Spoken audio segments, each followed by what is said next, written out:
നമുക്കൊരു സ്ഥലം വരെ പോയാലോ?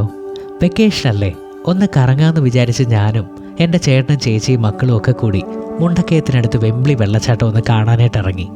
ചെന്നപ്പോൾ വെള്ളം തീരെ കുറവായിരുന്നു. ഉണക്ക സമയമല്ലേ. അങ്ങനെ പെട്ടെന്ന് കണ്ട് തിരിച്ച് മടങ്ങുന്ന വഴിക്കാണ് ഒരു കാഴ്ച കണ്ടത്. നിറയെ പഴുത്ത പഴങ്ങൾ പിടിച്ചു കിടക്കുന്ന മരങ്ങൾ നിറഞ്ഞ ഒരു പ്രദേശം. അകത്തെ പഴങ്ങൾ പുറത്ത് വിൽക്കാനും വെച്ചിട്ടുണ്ട്. വിൽക്കാനായിട്ടൊരു ചേട്ടന് നിൽപ്പുണ്ട്.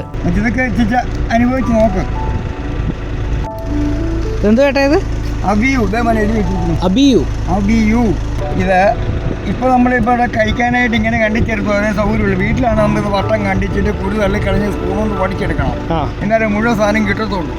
എന്നുവെച്ചാൽ മിക്സിക്കകത്തിട്ട് അടിച്ച് പാല് വെള്ളം കുറച്ച് കാച്ചി അതുകൂടെ ചേർക്കുക. അതുകൂടെ ചേർത്ത് ആവശ്യത്തിന് വേണ്ടുന്നത് പഞ്ചസാര, ഒരു 2-3 ബൂസ്റ്റങ്ങൾ ഇടുക. ബൂസ്റ്റ് ഷേക്ക് അടിക്കുക. മോനെ എന്താ ചെറിയ അരക്കുണ്ട്. ചക്കപ്പച്ചള തിന്നുമ്പോൾ ഇവിടെ പറ്റുന്ന ചെറിയ അരക്കുണ്ട്. സാരമില്ല. ഇങ്ങനെ പിടിക്കാൻ കടിക്കുന്നു. 2 കണ്ണും പിടി. മോനെ 2 കണ്ണും പിടിച്ചോ. 2 കണ്ണും പിടി.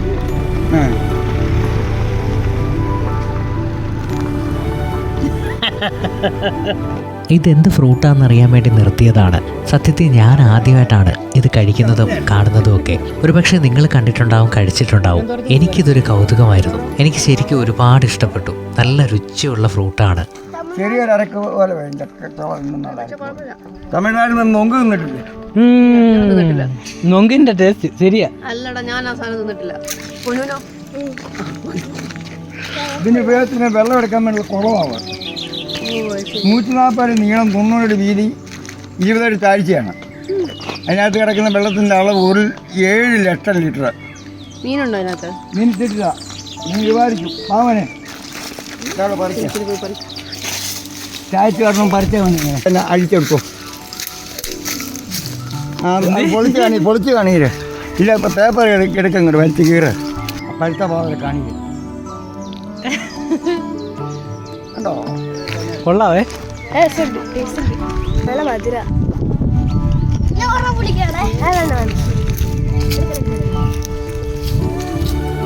ചേട്ടൻ പറയുന്നത് ഈ ഭാഗത്ത് നിന്ന് ഒരുപാട് സ്ഥലങ്ങളിലേക്ക് ഈ പഴങ്ങൾ കയറ്റി വിടുന്നുണ്ടെന്നാണ്, വിൽക്കുന്നുണ്ടെന്നാണ്.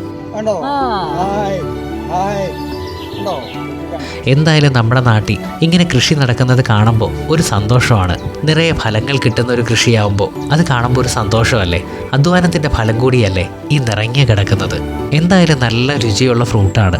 കുറച്ച് ഞങ്ങൾ വീട്ടിലേക്ക് വാങ്ങി തിരികെ മടങ്ങി.